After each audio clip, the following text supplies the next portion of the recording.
ഈശോമിശിഹായ്ക്ക് സ്തുതിയായിരിക്കട്ടെ. വിശുദ്ധ ലൂക്കാ അറിയിച്ച സുവിശേഷം 1-ാം അധ്യായം 18-ാം വാക്യം.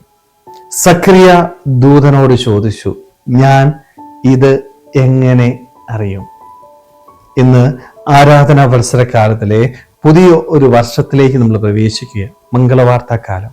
ഈ ആരാധനാ വത്സരകാലത്തിന് നമ്മുടെയൊക്കെ ജീവിതം മംഗളവാർത്തകളാൽ നിറയുവാനായിട്ട്, ദൈവസന്നിധിയിൽ വിശുദ്ധിയോടുകൂടി ജീവിക്കുവാനായിട്ട് നമുക്ക് സാധിക്കട്ടെ എന്ന് അച്ഛൻ ആത്മാർത്ഥമായിട്ട് പ്രാർത്ഥിക്കുകയാണ്.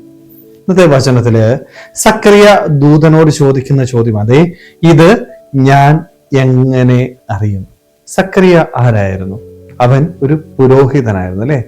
ദൈവസന്നിധിയില് മറ്റുള്ളവർക്ക് വേണ്ടി പ്രാർത്ഥിക്കാനായിട്ട് നിയോഗിക്കപ്പെട്ടവൻ, ദൈവം തിരഞ്ഞെടുക്കപ്പെട്ടവൻ. പക്ഷേ ഈ തിരഞ്ഞെടുക്കപ്പെട്ട സക്കറിയായ്ക്ക് പോലും തന്റെ ജീവിതത്തില് വിശ്വാസക്കുറവ് സംഭവിച്ചു.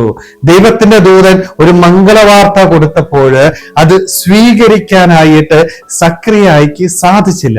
സംശയത്തോടെ അവൻ ദൂതനോട് ചോദിക്കുന്ന ചോദ്യം, അതെ, ഇത് ഞാൻ എങ്ങനെ അറിയും?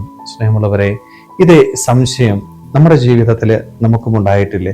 പലപ്പോഴും ദൈവത്തോട് ചോദിച്ചിട്ടില്ലേ, എൻ്റെ ദൈവമേ, എന്തുകൊണ്ടാണ് ഈ ഒരു പ്രശ്നം എൻ്റെ ജീവിതത്തിൽ ഉണ്ടാവുന്നത്? ഞാൻ പ്രാർത്ഥിക്കുന്നില്ലേ?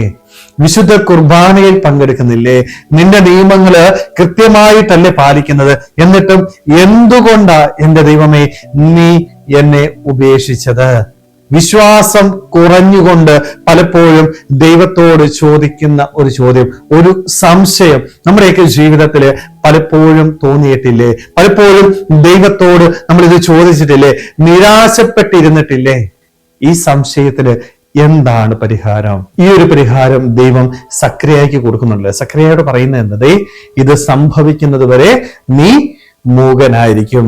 നിന്റെ വിശ്വാസ ജീവിതത്തില് ഒരു കുറവ് സംഭവിച്ചാല് നീ എന്താണ് ചെയ്യേണ്ടത്? നീ ശാന്തനായിട്ടിരിക്കുക. ഈ മൂകത എന്ന് പറയുന്നത് എന്താണ്? നീ ഈ ലോകത്തിൽ നിന്ന് മാറി നിൽക്കുക.